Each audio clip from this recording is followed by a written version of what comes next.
Krishna devotees, please accept my humble obeisance. All glories to Srila Prabhupada. Welcome devotees to morning Bhagavatam class. This morning we are continuing with Srimad Bhagavatam, Canto 1, chapter 15, verses 21. The chapter is entitled, The Pandavas Retired Timely. We are very happy to have His Grace Dronacharya Prabhu with us from ISKCON, Philadelphia. And I can say that for me, at least, it's been a while that I haven't heard my god brother speak. So I'm very happy to have him with us. Hare Krishna Prabhu, accept my obeisances. All glories to Krishna Prabhupada. Please accept my humble obeisances. All glories to Srila Prabhupada.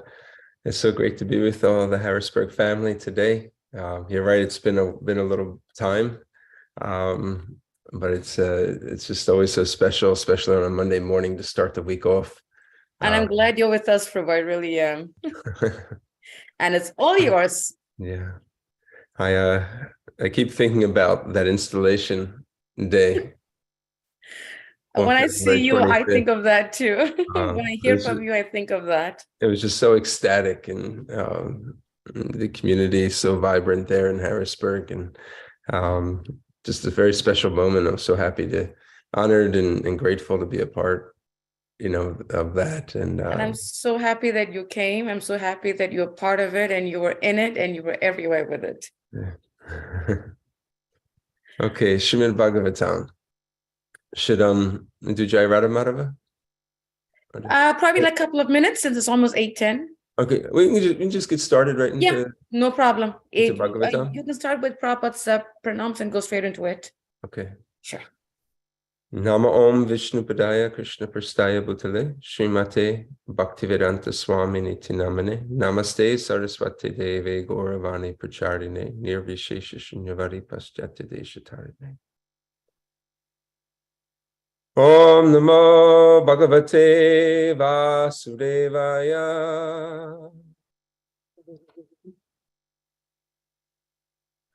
Om Namo Bhagavate Vasudevaya.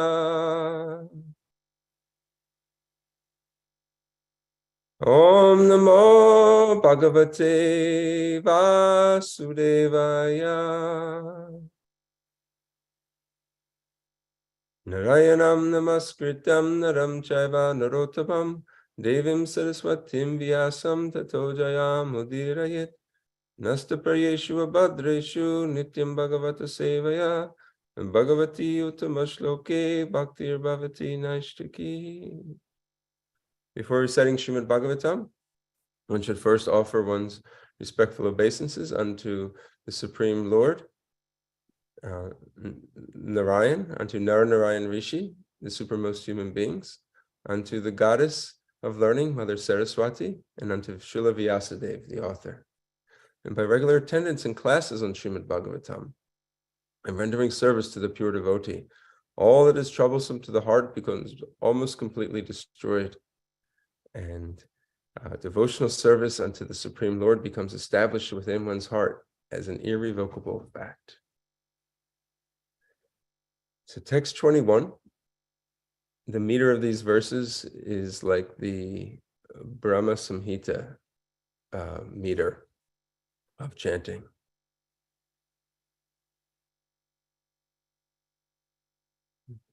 Tadvaidunas ta ishvasad ratuhayaste soham rati nirpatayo yata at anamanti sarvam shanena tad abud ashad ishariktam bashman hutam puhad radham evo patam ushyam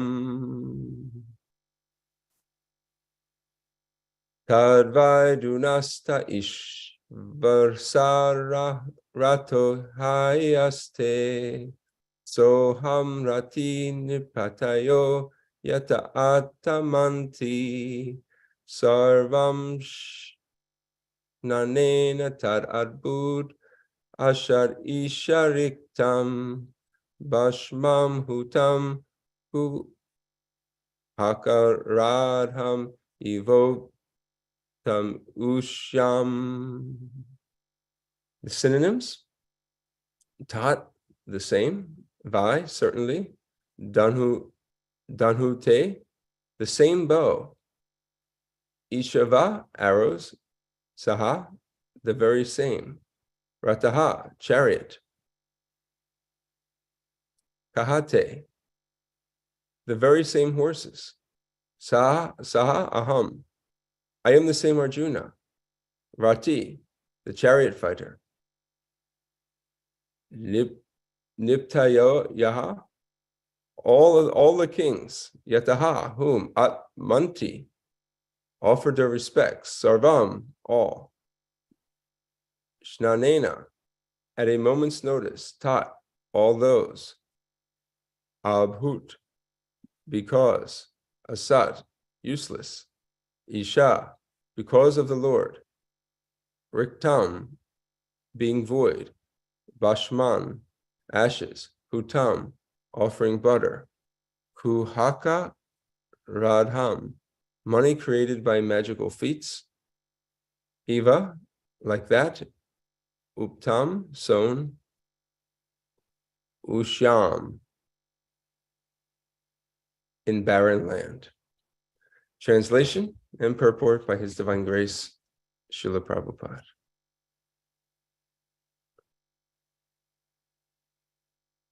And this is Arjuna speaking to Maharaj Yudhisthira.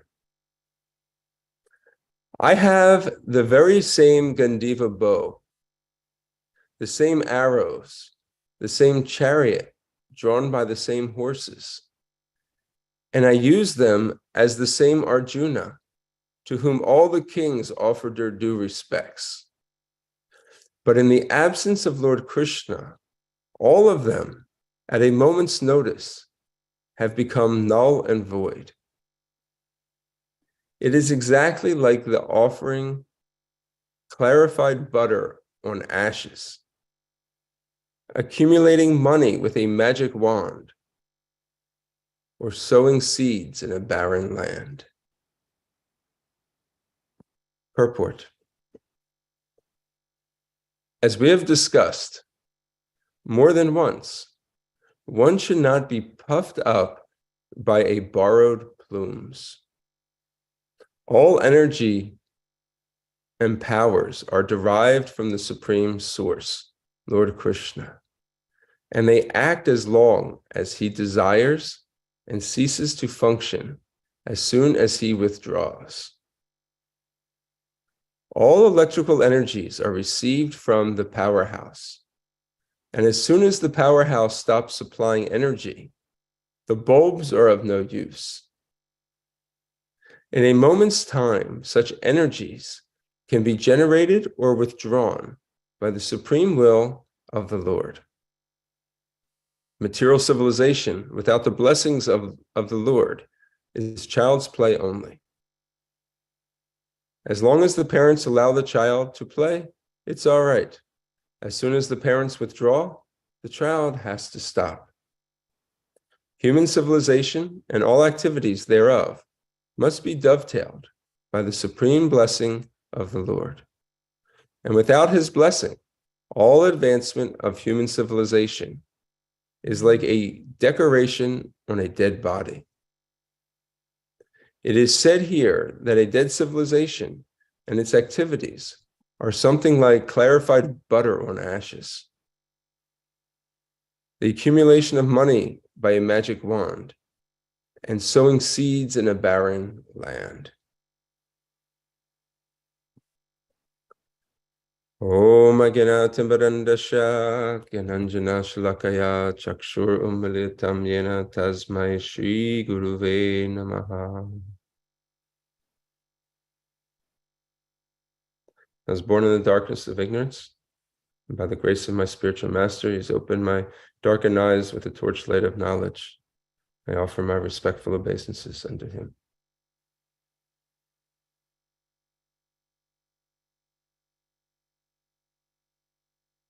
The verse once again.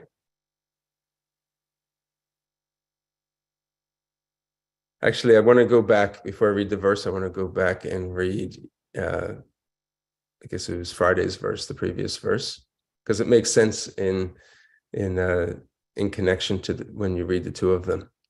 Again, this is Arjuna speaking to his brother, Maharaj Yudhisthira, and the setting is Lord Krishna had just departed, and they're trying to console each other. Their life, their purpose of their life, their most dear friend who has protected them, who's been with them through all trials and tribulations throughout their life, has just departed, and that is the Supreme Lord, Sri Krishna.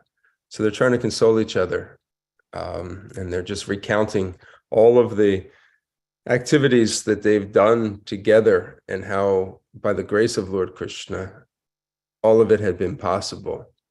And now without him, nothing seems possible, without his presence. So again, this is Arjuna to Maharaj Yudhisthira. O Emperor, now I am separated from my friend and dear most well-wisher, the Supreme Personality of Godhead, and therefore my heart appears to be void of everything. In his absence, I have been defeated by a number of infidel cowherd men while I was guarding the bodies of all the wives of Krishna.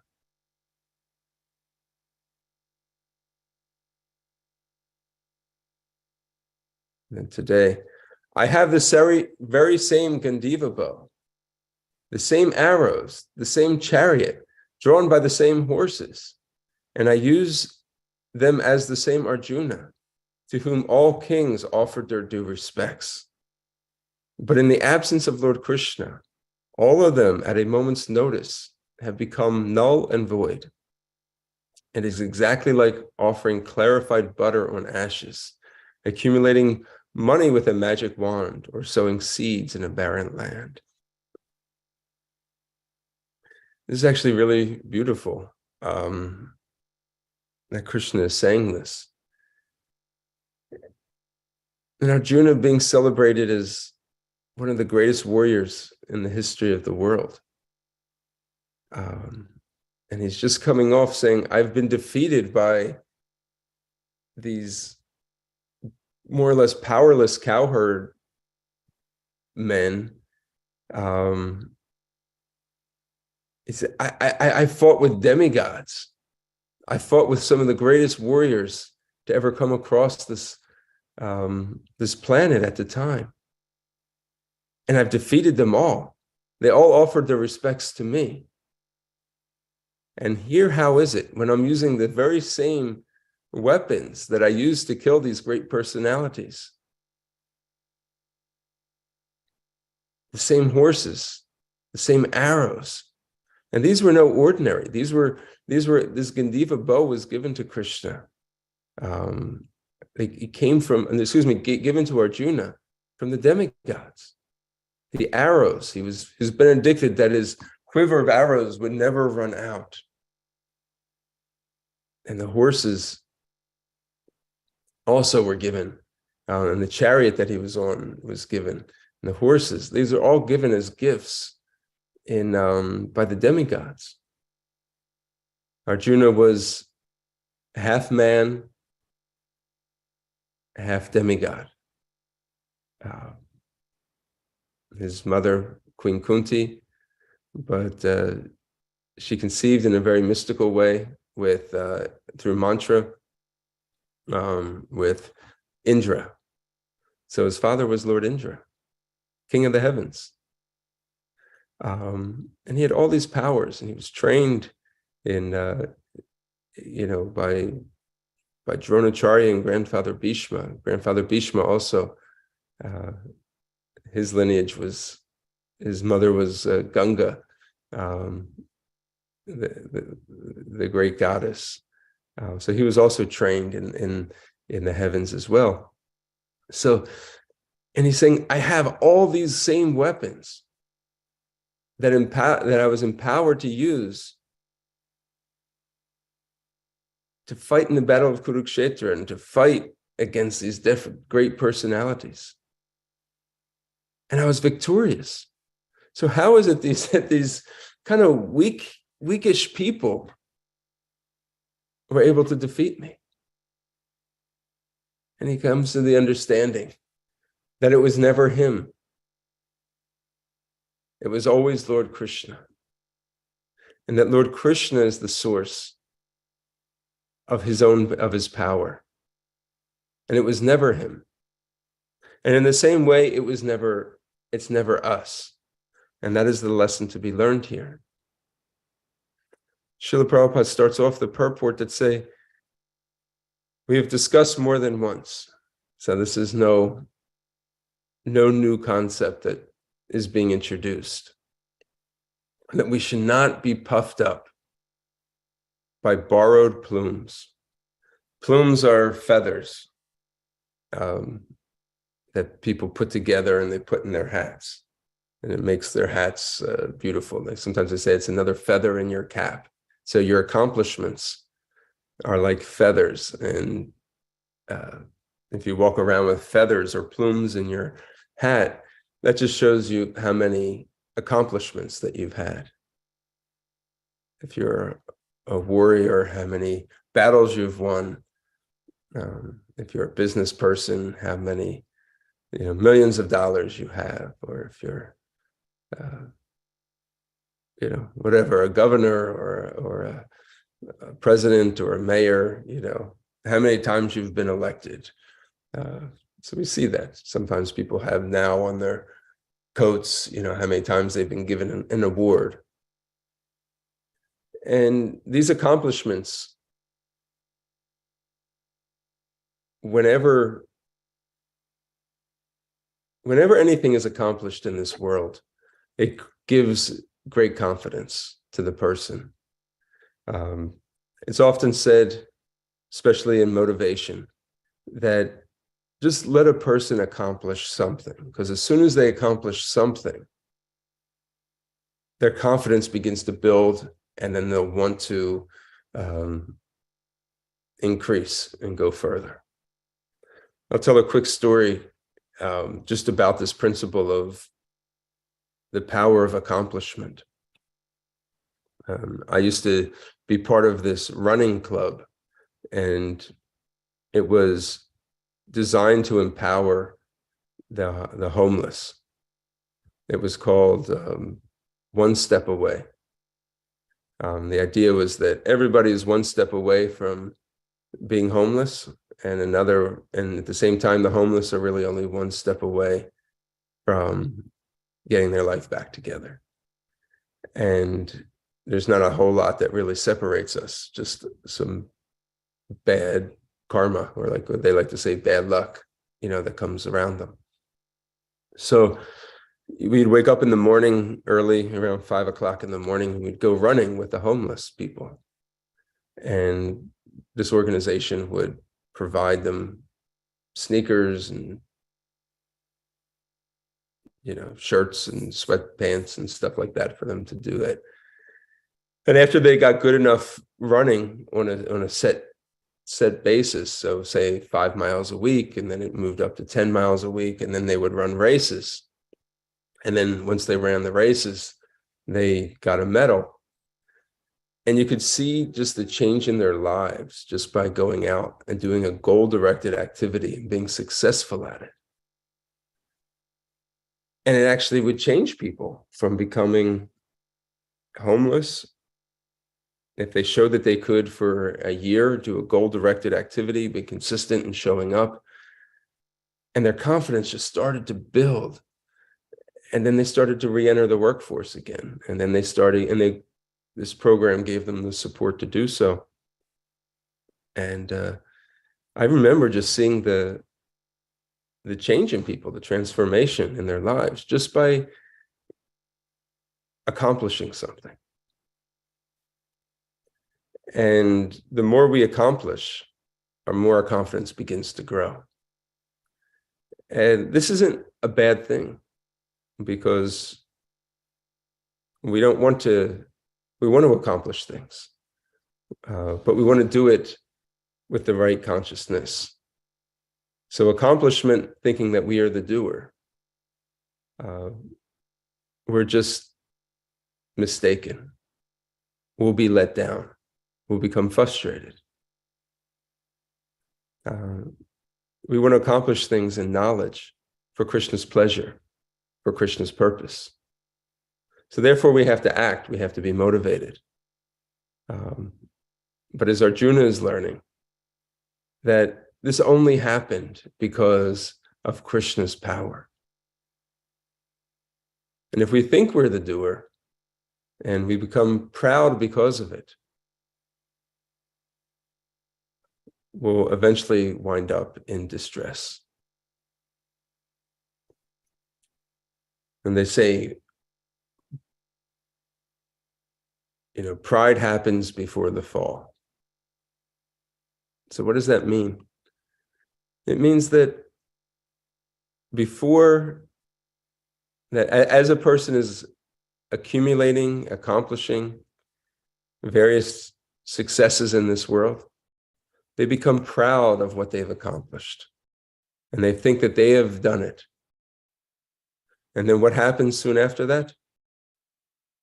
Something outside of their power happens. And it all, the rug gets swept out from under them. That's another cliche that is used. The rug gets swept out from under you.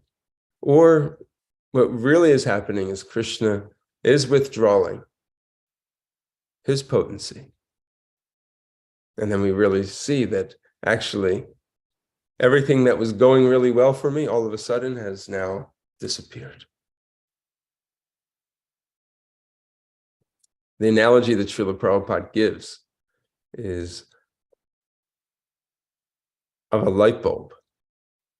A light bulb is only as good as it's getting power from the source, the powerhouse. But if something happens at the powerhouse and it stops supplying energy,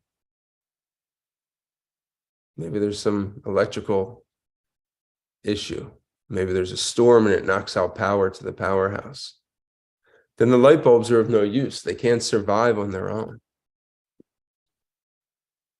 We as living entities, our relationship with Krishna, eternal relationship with Krishna, constitutional relationship with Krishna, we are like the bulbs. We are fully dependent upon the Supreme Lord.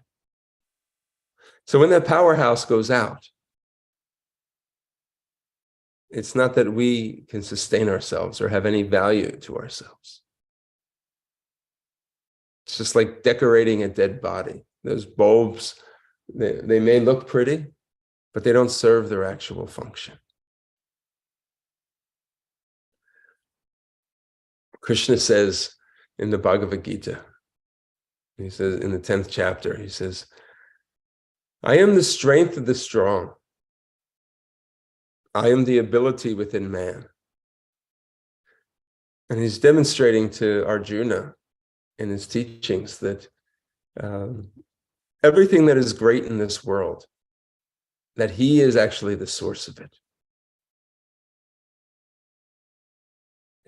Whether it's the alphabet, he says, I'm the beginning, the middle, and the end. He's the primary vocabulary, sounds in the alphabet. I love this, the strength of the strong, especially when people have physical strength. That's one area they become very proud in. Because in order to get that physical strength, they've worked really hard. They've put a lot of time in the gym, lifting heavy weights, staring at their bodies every day, looking to see, am I getting bigger? Is it working? Altering their diet. And then finally they get to the point where they're happy with their body, and they think, I have created this strength. And Krishna says, I am the strength of the strong. That actually comes from me. Because what happens? Does Krishna ever withdraw that strength? He does it in two ways. One, through the influence of time. That strong body eventually becomes, that muscle eventually evaporates and gets transformed back into fat. as one ages. And still one may be strong in their old age, but that strength begins to dwindle, even despite our attempts to keep it. And ultimately it disappears at the time of death. And then the other way it happens is we may go up against a situation that is even stronger than us, that we can't compete with, whether it be another person, whether it be a disease, or it may be a natural phenomenon.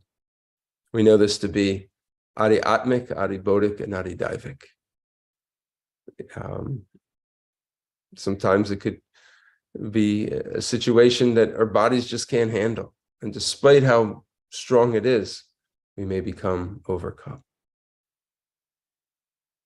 We see this in professional athletes. Some of the best well-trained individuals on earth. But every year you find, okay, well, this person died. Maybe it was due to a cancer. Maybe it was due to an accident that happened. Maybe it was due to a natural disaster, plane crash, whatever it may be. No one is invincible in this world. And Krishna is saying, the strength that you have, ultimately, it comes from me. Now, I hope that point we can understand, and we should apply it to ourselves. It's important that we do, because in our own accomplishments, and we should be driven to serve Krishna, and in serving Krishna, we want to please Krishna. So we want to do things nicely. And the outcome of doing things nicely, more than likely, we will be given some recognition for it. Somebody will come and say, Prabhu, Mataji, you did a great job. And they may even announce your name in front of everybody, or tell everybody what a great job that you did. You just distributed 100 books yesterday. You just built a garden outside for Krishna. You just painted the room. You did something of an accomplishment. And everybody's cheering you, and everybody's giving you some recognition. And it feels good when that happens. Oftentimes as devotees, we tend to kind of be taught to remain humble in these situations, which we should remain humble in these situations. But oftentimes, we say, oh no, Prabhu, it wasn't me. It was all Krishna, it was all by the mercy of Guru and Prabhupada. And that's really the truth. It's really the truth. The question is, do we believe it, or are we just saying it? If we weren't recognized in this way, how would we react? What would we think? I spent all this time here yesterday painting this building, and not one person even said a darn thing about it. But yesterday somebody cleaned the pots and everybody was chanting Hari Bol, and So how is our reaction when that happens? If we really believe it's by the mercy of Krishna, do you think Krishna doesn't see? Of course Krishna sees. Of course Krishna sees. Do the devotees see? Yes. Does Guru see? Yes. The people that really matter, those people see. The question is, do we see how all these things happened, how all these things came together? So if we can't see, oftentimes Krishna will put us in a position to make us see that it was actually Krishna who was the strength, Krishna who was the energy. Krishna actually made it happen. And in order for that to go, sometimes Krishna withdraws the mercy. He withdraws the power and the strength for us to be able to see very clearly that it was actually Krishna who actually did this. Now, as far as receiving appreciation, it's just reciprocal. We should appreciate people and devotees who give their time and who have dedicated themselves and who are advancing and who are overcoming obstacles. And these are all things to be celebrated. In our honesty, we should always know that I am infinitesimal. I am very small and I am very weak. And if I was able to accomplish things, it is a miracle. And oftentimes when we see, and I know this especially within devotional life, Krishna specifically provides so many obstacles and challenges to success. And all along the way, it's really meant to see that, how the heck is this ever going to happen? I really have to depend on Krishna here. Krishna, can you please, you're going to have to pull off a miracle. Doing big festivals like Rath Yatra, you guys just had a transformation in your temple. And I'm sure during that time, there were so many adventures and so many kind of down to the wire deadlines, that down to the wire events, that if this didn't show up and that didn't show up, and how is this going to happen? Oh my gosh, so-and-so was supposed to come and now they canceled, and somebody's going to have to come to replace them because we were really counting on them. Whatever it may be, the person who's making the garlands went to the flower shop and the flowers were all out, and where are you going to get the flowers from? Somebody's going to have to provide. Krishna puts us in these anxieties to let us know that ultimately he's in control. And when we think it can't be done, it makes us pray, Krishna, please, I don't know what your plan is, but I'm completely dependent upon you. So then when we get when the congregation raises their hand and says, Haribo, we can, with great honesty and no pride, we can stand there with humility and say, you have no idea how much Krishna just saved me. Krishna, you really saved me. And it builds our faith, and that can build the faith of a community. It can build the faith in so many other people's lives. I remember my first experience with that. Haryashra Prabhu, one of the devotees here in Philadelphia, he was reopening his Govinda's restaurant. And I would show up every day to help him. And he used to say, we're a mom and pop store. And he says, mom's dead and papa's on his last leg. I don't know how we're going to keep going. And he would cook. He had no money, like zero money. When I talk about zero money, he had zero money.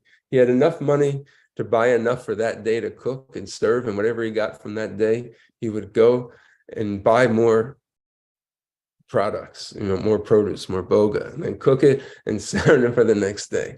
And I said, how in the world are you able to do this? How can you possibly make this happen? This is like, there's no business plan, like nothing, like it just like complete faith. And people keep coming and people keep enjoying it and people keep giving their money. And next thing you know, the restaurant's taken off and he's got all these things going on. You could just see Krishna's hand making it happen, because it certainly wasn't, again, out of any material master plan, or like it wasn't like he didn't have an Excel spreadsheet where everything was being ordered at a particular time and everything was just running smoothly. And I mean, it was, when we see these things happen, you can understand it's actually Krishna. And I remember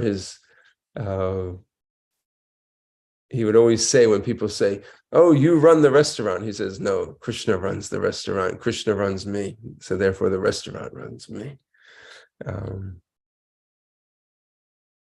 So I hope we can see this and we can reflect upon this in our lives. The last thing I want to leave us with is when Krishna uses the most unsuspecting people is another way to, when we can really see that Krishna is ultimately in control and is actually the strength of a situation. This is one of the hardest things to understand in spiritual lives to many, how Krishna can use somebody who is seemingly have really bad behavior. His etiquette or her etiquette may be bad. But yet Krishna uses that person to accomplish a task. And we may think, well, why did Krishna pick this person? Why did Krishna put this person in charge? Why did Krishna, give a lot of resources and money to this person, and now somehow it's being used? And then sometimes that person is transformed through the mercy, or sometimes that task is actually accomplished. And then Krishna withdraws that mercy and the person goes back to becoming that same person.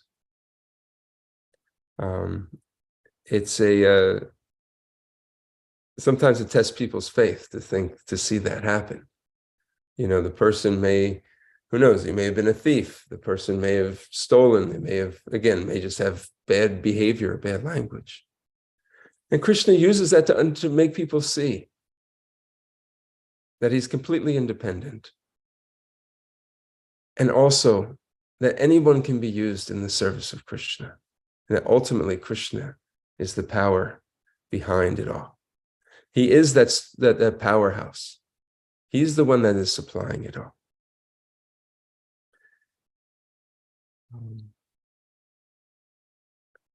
So let us go back to the verse, and then we'll see if there's any reflections and comments or questions on this. So this is Arjuna speaking to his brother Maharaj Yudhisthira. I have that same Gandiva bow, the same arrows, the same chariot drawn by the same horses, and I use them as that same Arjuna, to whom all the kings offered their due respects. But now, in the absence of Krishna, all of them at a moment's notice have become null and void. It is exactly like offering clarified butter on ashes, accumulating money with a magic wand, or sowing seeds on a barren land. When we offer clarified butter, we offer it into the fire. There's wood burning into the fire. The result is ashes. Ashes have no real potency at all because the fire is already burnt out of it. So it's like pouring clarified butter, ghee, onto something that is already has no use. Or sowing seeds in a barren land. It is now springtime. You see, Mother Earth is, giving out so many flowers, and the leaves are coming back on the trees, and the smell and the aroma of the earth is starting to come up into the air. But if we take the seeds and we just go into this desert-like area and we try to sow the seeds, it won't happen.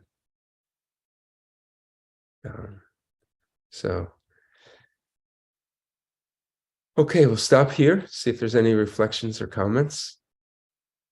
Thank you so much, Dronacharya, for such a wonderful class. Amazing points. And also I want to thank you for actually defining the word borrowed plume. Is that how you say it? Plume, yeah. I never knew what that meant. And I'm so glad you defined it. And especially when I had to look it up, just so you know. I didn't know what it was. But also, it's interesting that you said that when they put the feather, it's an accomplishment that they got from someplace else. I said, oh, yeah, that's so true. So that was a very nice clarification for me, at least. So thank you so much for bringing this, clarifying the point. It's such a wonderful meditative class. Would like to ask devotees if you have any questions, any clarification, any comments, food for thought, please do unmute yourself, or you can raise your hand and I will call upon you. And interesting that you gave a class on this topic, Dronacharya, because interestingly, Prikshit gave a similar class yesterday for a Sunday program, offering all glories to the Supreme, based on, not offering all the results to the Lord.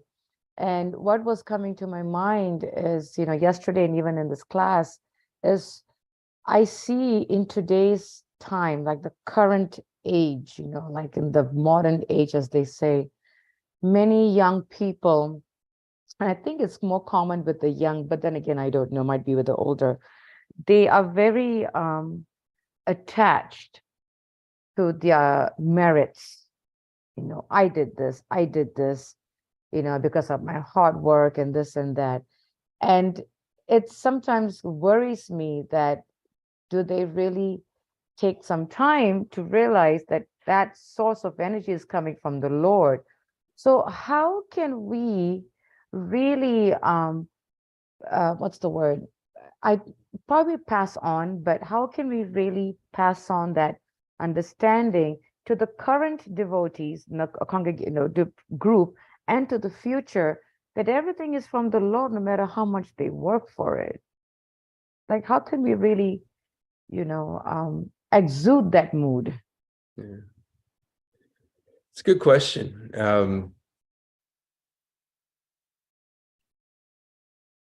It's that gap that's there between theory and practice. It's really it's theory, it's gyan and vigyan, that gap that exists. So you can say it as a preacher, as a mother, and have that realization because you've gone through it, and you've seen it. But until you've actually experienced it, it's simply just theoretical knowledge. Okay, this is what the Bhagavad Gita says, so I can explain it. I can share it with somebody, but I haven't owned it, that realization. And when you're saying among, especially the younger generation, a lot of it is because they haven't had to experience that dependency on the Lord.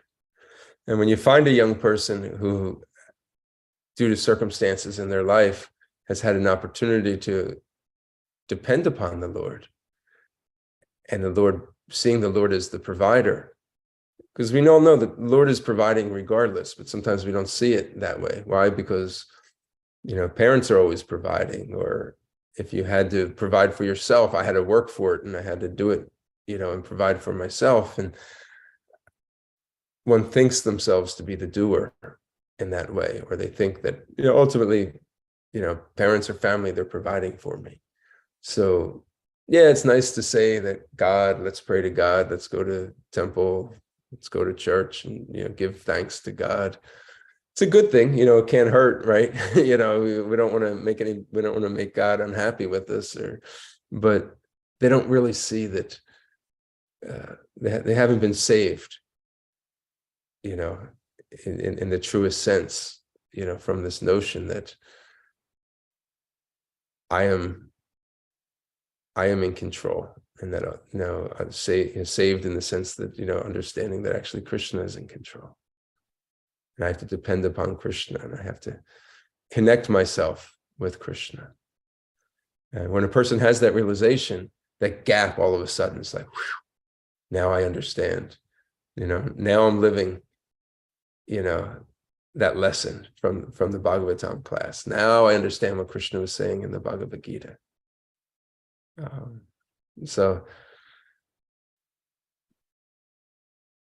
that can happen at any time, even amongst older people. They may be resistant to that realization, but they can explain it away theoretically.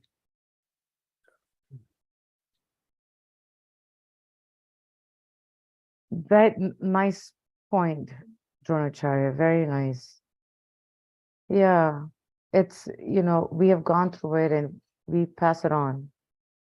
We that was a nice point. Yeah, I have to really meditate on that because sometimes it concerns me, and especially with this fast, what do you call it, with this fast rat race.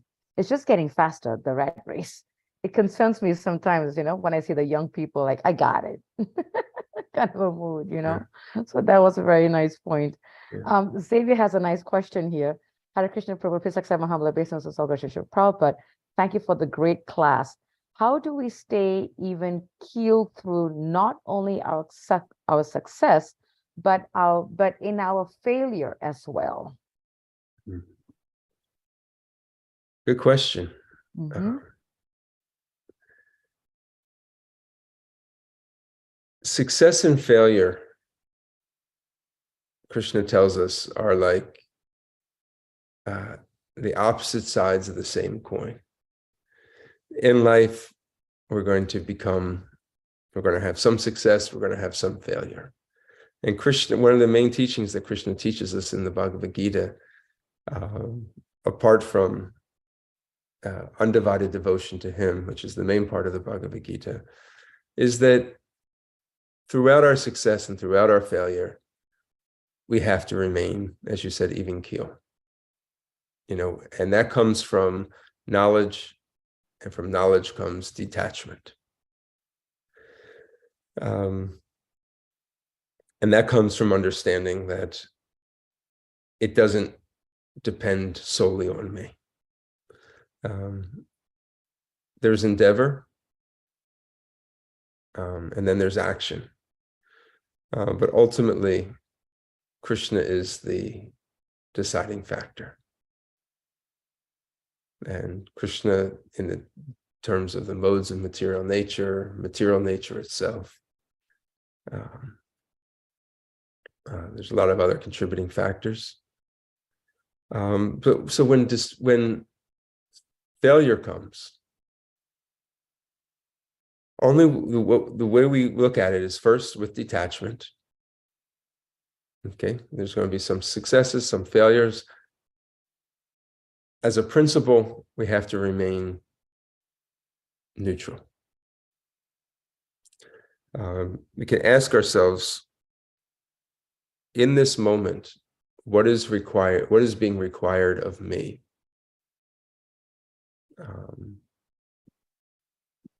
To be successful. So we may have just experienced a failure. And it's very natural for the mind to want to get negative. Maybe blame a person. This didn't happen because of that. This didn't happen because of another situation. And our mind gets pulled down into that negative place. And we all know it doesn't feel good, but yet our mind takes us there because it's a place where we can somehow cast the responsibility of the situation onto someone else. Didn't happen because it rained today. Didn't happen because Susie didn't show up. It didn't happen because of so-and-so, or if that person didn't do what they did, I wouldn't have had to do what I did. And we put ourselves never into a position of fault. So taking accountability for what we can improve upon is important. Putting our minds into a place of neutrality, and understanding that, okay, this just happened, didn't happen the way we wanted to.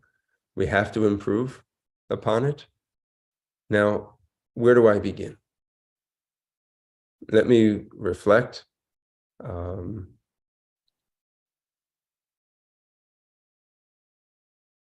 in the same way we would give thanks to success, we should also give thanks to failure. Because in those failures lies the opportunity to learn very, very valuable lessons about ourselves and how resilient that we can become. Lessons that Krishna may be trying to teach us so that we can become stronger. They say when a bone breaks, when it heals, it becomes stronger. So every time we fail, we have an opportunity to actually strengthen our resolve, our determination. And we find in every successful person, and forget about the material side of things, because those stories are unlimited. You know, when we hear about athletes, how many times they failed, how many times the boxers get you know, how many times they failed, and how many times, you know, you look at Steve Jobs and, you know, all his failures, but never became discouraged. When we look at it in devotional life, because that's really what matters to us, these failures are really not failures. They're just opportunities to grow, to reflect back, see our own weaknesses, you know, call out more dependently to Krishna. Krishna, I need your help. Krishna, you know, before I thought I was doing it, now I know that you're doing it.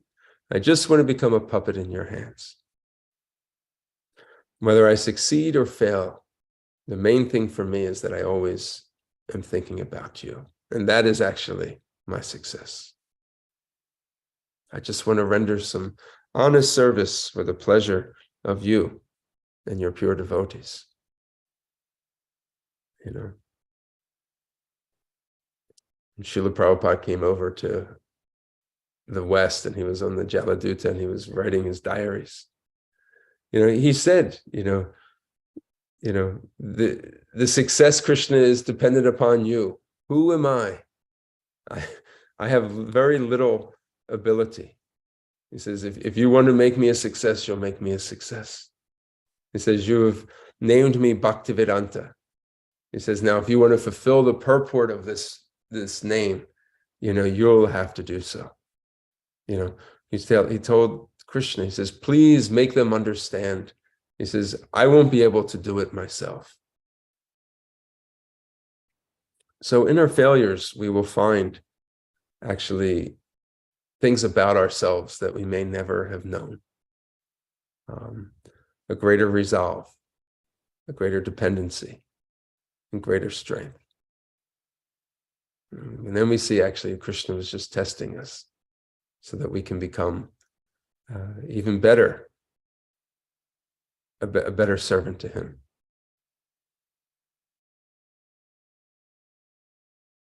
Very nice point, Prabhu. Very nice point. Very nice question too, Xavier. Very nice question. Actually, a similar question was asked in class yesterday too by another devotee on the same topic. So it's really nice that we are getting questions asked again on the same topic and answered very nicely. So thank you. Yes, Nitya Gopal, go ahead.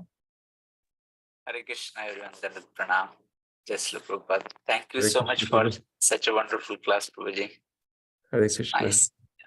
Jai So Srila I was Prabhu. just thinking on the point, Prabhuji, sometimes, people have success on the material platform, they are not much spiritually inclined or faithful, but they get a success. So how do you understand Lord's hand in that success? When people become successful on the material platform? Materially, yeah, they don't have the faith, or neither they have the much inclination for the spirituality, but they do get a success. So how do you understand Lord's hand, Lord's support in that success? Yeah. Well, we can understand it that it is only a temporary situation. Everything in this material world is a temporary situation. And if we have some type of material success, maybe we get we always think about it in terms of, money. All of a sudden somebody shows up with a brand new car and you think, okay, they've gotten, some success there. Maybe they get a big home or whatever the situation may be. We know that ultimately these things are temporary. Maybe they may last 30, 40 years at the most, 50 years. So we better utilize it in Krishna's service. A devotee understands this has only been given by the grace of the Lord, and therefore, if a person is taken to the path of bhakti, and Krishna has provided him with so many various opulences, that person or that family, the best thing to do is not get attached to it. Because if you get attached to it, what does Krishna say? More birth and death, back into the wheel of samsara. So the best thing to do is to offer it, find the cause of spreading the Krishna consciousness movement, utilizing it for the best welfare, finding ways to bring people into this understanding that they are eternal spirit souls. And there's so many programs, depending upon your nature of giving, your local temple, various ISKCON initiatives around the world that are just meant to, bring people into the consciousness of Krishna. And that is really what we're meant to be. We see it that Krishna has given us something. Let us use it in his service. And again, if we don't, it could be danger for us. We may think that we're living a good life, eating better foods or driving a more comfortable ride, have bigger TVs. But what will ultimately happen? We'll become materially attached. At the time of death, we'll be thinking, oh my gosh, what is, I don't want to leave this home. I don't want to leave this car, what's going to happen with my son's business, and what's going to happen with, all this kingdom that I've thought I was building up, and now I don't want to leave it. I want it. I'm not ready to go. Correct. Right. And then where do we go? We have to be born again. So if we have some material success, from a Krishna conscious perspective, we have to be, smart about it. If we're going to invest with the proper consciousness. And this has to be done under, there are definitely devotees that, who have had success and show by their example how to utilize, millions of dollars in Krishna service, and, planning different initiatives to, propagate the Krishna consciousness movement. It should be used very wisely, because it is Lakshmi. And that's when we look at money, we see it as Lakshmi. Where does Lakshmi belong? Lakshmi can't be separated from Krishna. When we just think of it as money, well, then we think maybe it's ours. But when we say Lakshmi, we say, okay, if Lakshmi is there, where's Krishna? Correct. The other times, so we may get some fame. That's the other part. Like when we think of success, maybe we get some fame, recognition, maybe whatever it is, we may get some political posts, or we may get some recognition where people are now see us in a very way of influence. So the same thing, we shouldn't misuse that influence. We should give it to Krishna and use it in his service by directing people to the service of the Lord. Wonderful. Krishna has given us some fame. He's given it to us not to glorify our family tradition or our heritage or our material accomplishments. It's to find creative ways, because now there's an audience, to teach them about Krishna. Thank you so much, Prabhu. Such a wonderful answer. Thank you. Hare Krishna. Hare Krishna. Very nice question, Anita Gopal. Thank you, Prabhu. Yes, Ananya Prabhu, go ahead with the question. Thank you, Guruji, for the wonderful class. Hare Krishna. I had a question, like Arjuna was a great devotee of Lord Krishna. He knew Bhagavad Gita, and he knew he was not the doer of anything. So why is it that when Lord Krishna, he leaves his mortal body, Arjuna loses all his power? What was the message that was conveyed by Krishna on this? Like, why is he losing? Like, what is the message in this? Like, despite of being a great devotee, Arjuna loses all his power? Yeah. Good question. So Arjuna had something unique that we don't have. So the lesson is there for us to be able to see Krishna as the power of everything, and that without Krishna's presence in our lives, and Krishna's presence in our lives is a little different than Krishna's presence in Arjuna's life. Arjuna was a personal associate of Krishna, so he sat down to eat with him at night.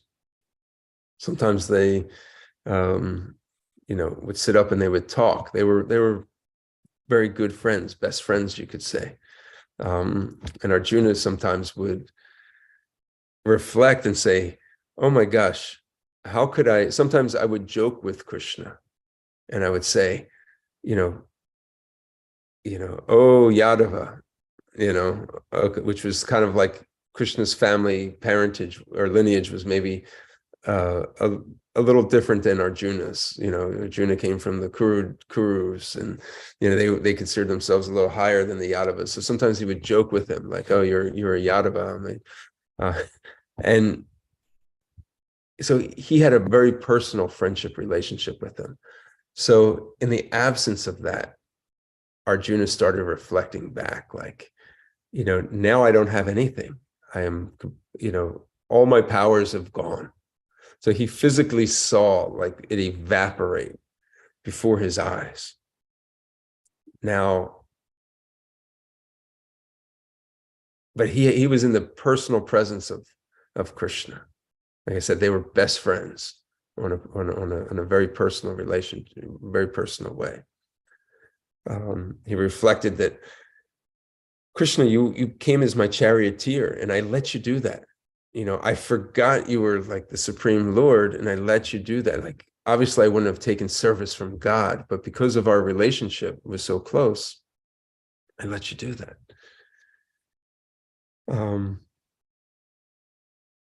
The other reason is that when Krishna wound up his earthly pastimes, he also started taking his eternal associates who appeared, with him to perform this Leela,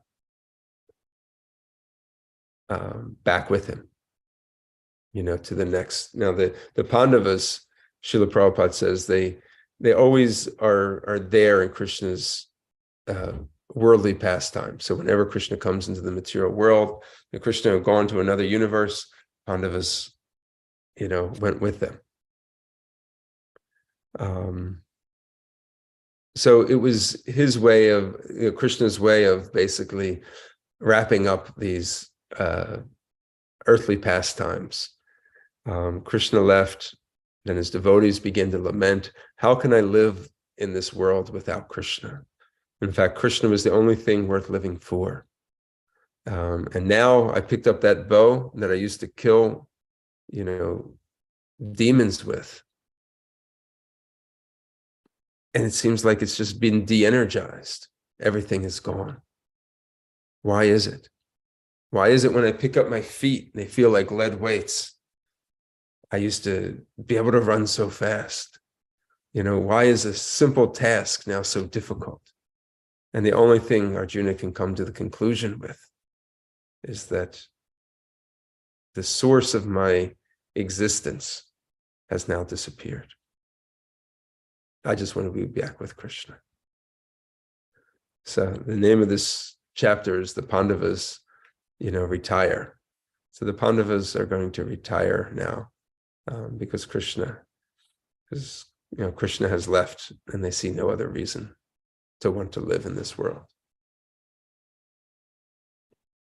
Very nice answer, and I hope that helped on Ananya. In fact, if I can add something to Dronacharya, as you're speaking, I was thinking how the key word that you said was Krishna was ending his earthly pastimes, taking his associates with him that appeared with him. And at the same time, it was time for the Pandavas to retire, timely. That's the chapter, as you mentioned. What was coming to my mind is, if we were to look at a human being, when it's time for them to leave their body, it dwindles. right? They lose their strength, they lose their energy, they lose appetite, they don't have desires, like it just keeps dwindling down because it's time for them to retire from this material world, to leave. So if we look at a human body that has been operating and we think it's our willpower, but even getting up in the morning is Krishna's mercy. It's like we don't plan, okay, I'm going to get up tomorrow morning.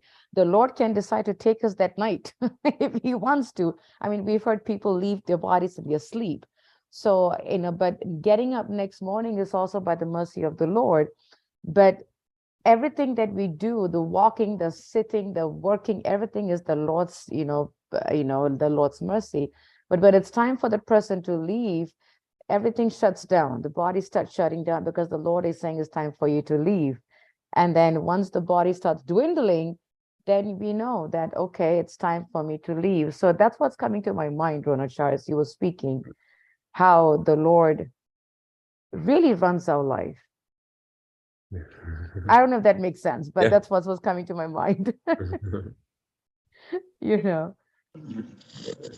That's a nice question. I hope that helped, Ananya. I hope that helped. Prixit, you wanted to add something? Hare Krishna, then accept the whole graciousness, all glories to the Prabhupada. Hi, Krishna. Yeah, as you were speaking, Hare Krishna, the thought occurred to me that, so yeah, Arjun could have left this world a hero, but he left this world with the power taken from him. So that, I was thinking that was the last message that Krishna was sending to us through his pure devotee. Because, yeah, he was defeated by people who had no skills anywhere near the way he was when he was fighting the battle of Kurukshetra. True enough. But he could have also won, if it's the Lord's will. He could have defeated them easily and protected, the wives. But why didn't that happen? Now, to the pure devotee, it doesn't really make any difference. They want Krishna no matter what situation they're in. But for us, I think the message that was being sent is, see, I even have so much ability, but it's because of Krishna that the ability is there.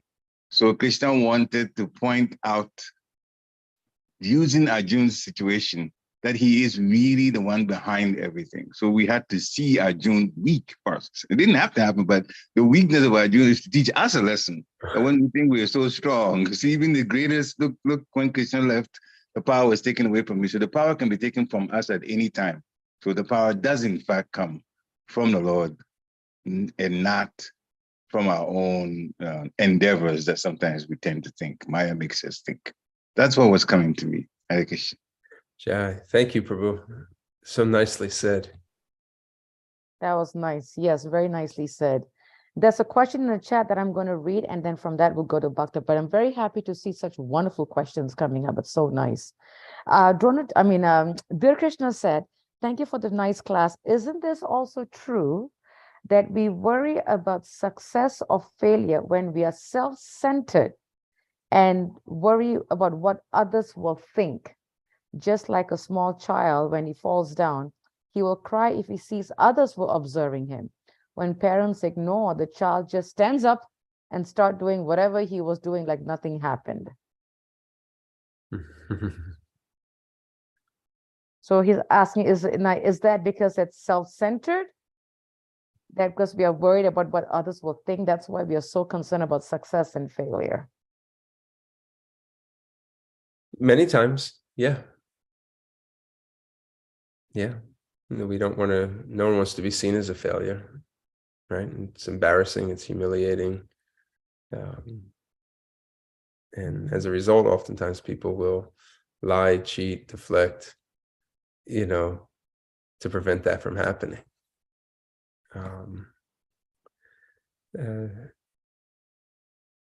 For a devotee, that's not their concern, though.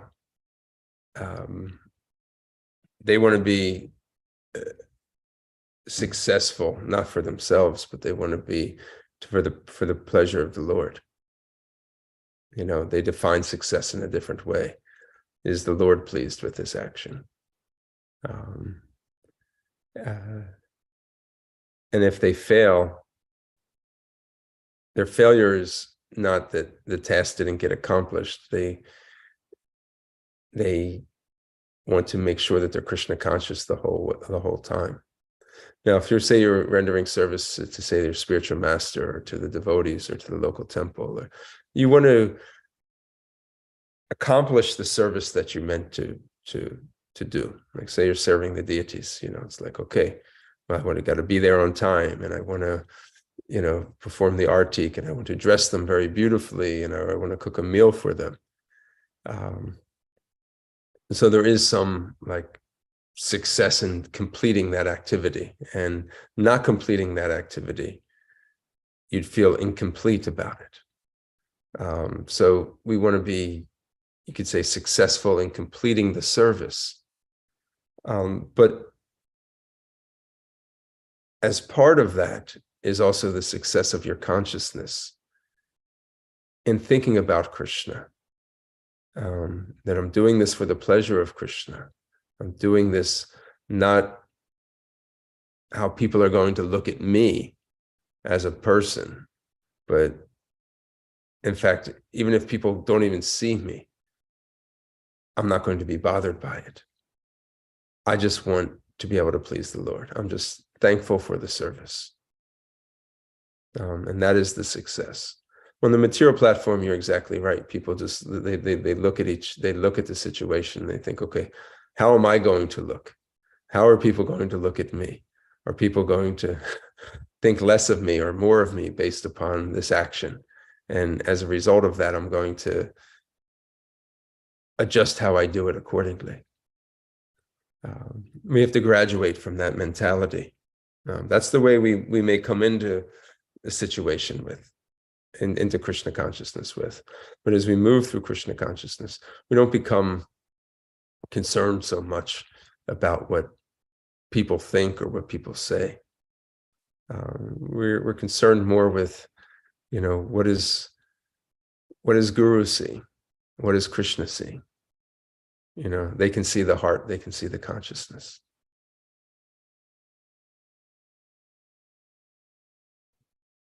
Very nice point, Prabhu. Really nice point. Thank you.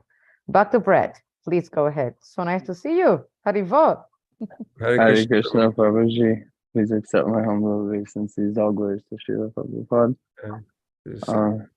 I just wanted to say quick again, yes, the welcoming of Shri Natya Gaurachandra festival was beautiful, and it's such an ecstatic moment when you finally arrived and made it out onto the dance floor.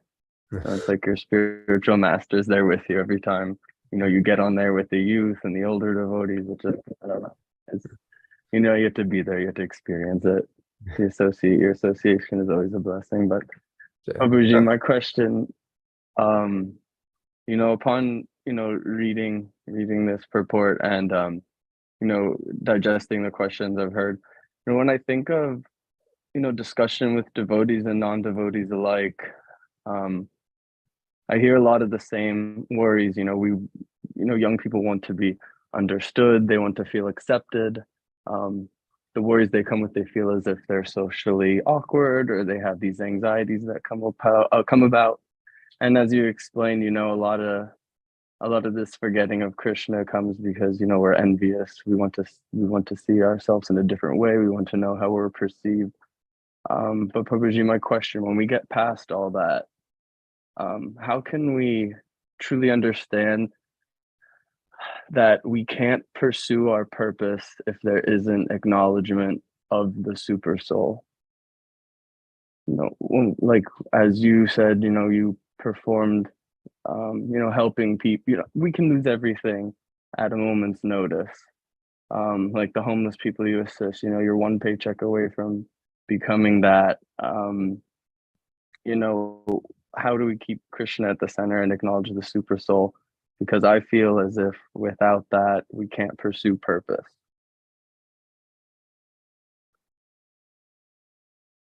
Can you, I agree with you. I want to maybe hear from you and your realization on that. So without seeing the super soul, we can't really pursue our true purpose. How do you that's Yeah. a correct statement. So how do you see that manifesting? How do you see, or the lack of that, or the lack of that manifesting? Yeah, well, I mean, Prabhuji, it all came about it from your class. I mean, wonderful examples. And I was just reflecting, thinking, there's the two sides of the coin.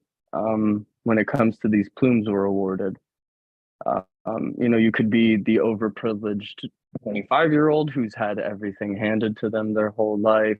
Everything was very easy. And, you still have Krishna, but then at a moment's notice, when the person or people who have been controlling that swipe it away from you, it's hard to reestablish your foundation.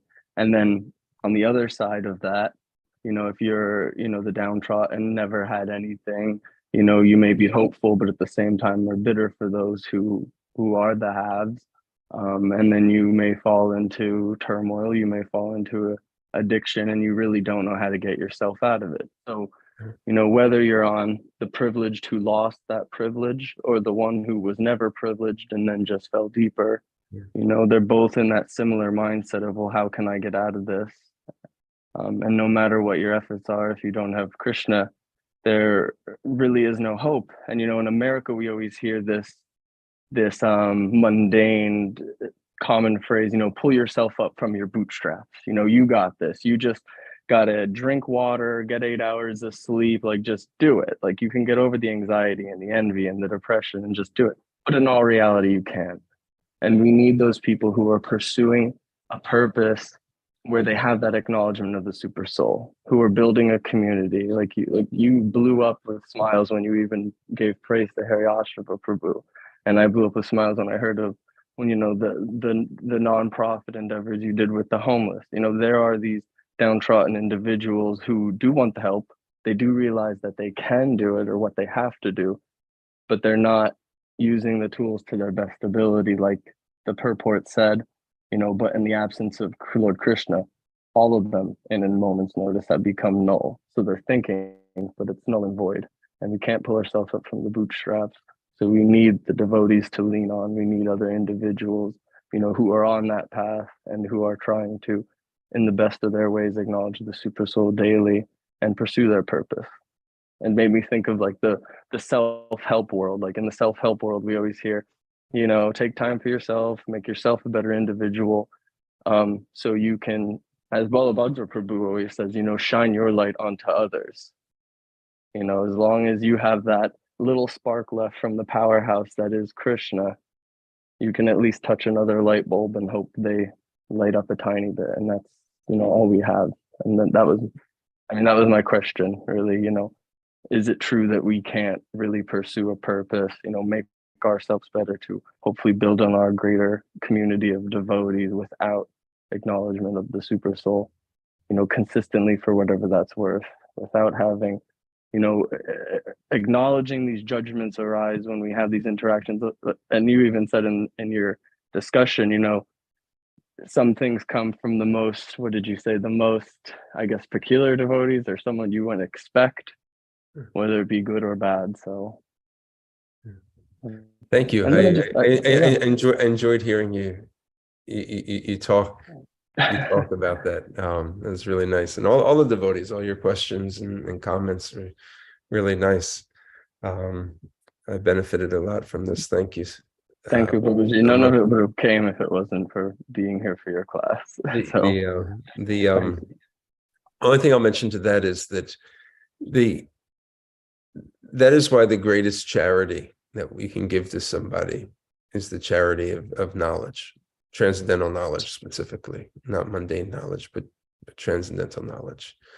Because this world is full of places you can get educated on so many different, material sciences, computer sciences, financial sciences, political sciences, so many, it's full of it.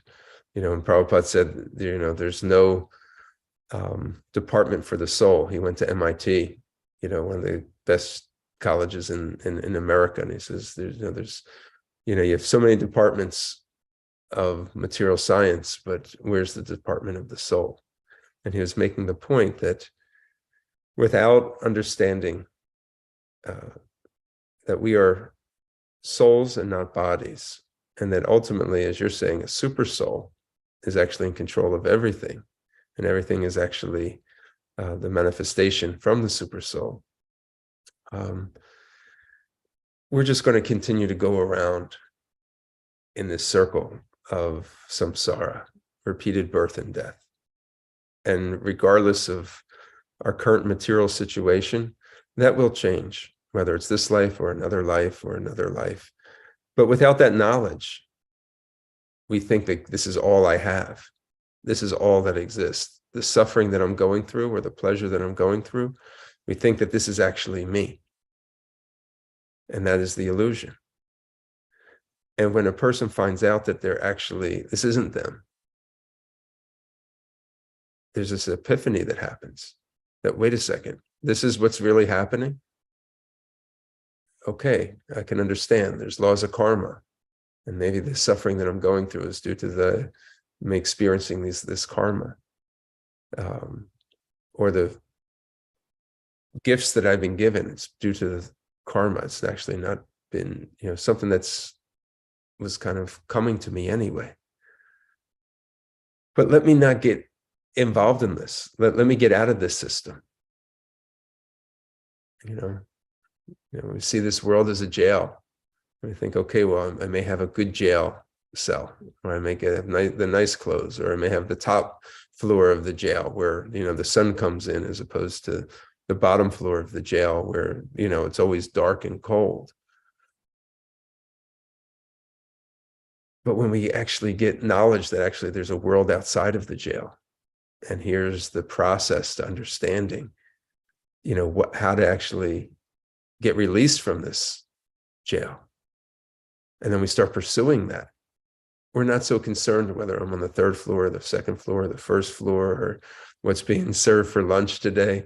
We're just completely consumed, even though we have to live through that, and we have to tolerate situations, and we have to learn how to mitigate our passageways while living in this world. Our focus becomes completely single-minded, single-pointed on how to escape this experience that has caused us so much confusion. So let me say the gift of knowledge that we can give to people is the most valuable gift that we can give them. When we go on the streets and we give people a book, and just that feeling of reward on a transcendental level of giving somebody, of being that conduit, of giving timeless knowledge that is going to change a person's whole paradigm of living, is, that is like the service of a devotee. Like, we're there to help others understand, what has been given to us. Otherwise, people are they're just caught. There's no way out. They'll go with the ebbs and flows of life. And even as a devotee, we have to struggle with, the various ebbs and flows. But the difference is we don't identify that. We understand that, okay, this is happening to my body. This is not actually, it's happening to the soul.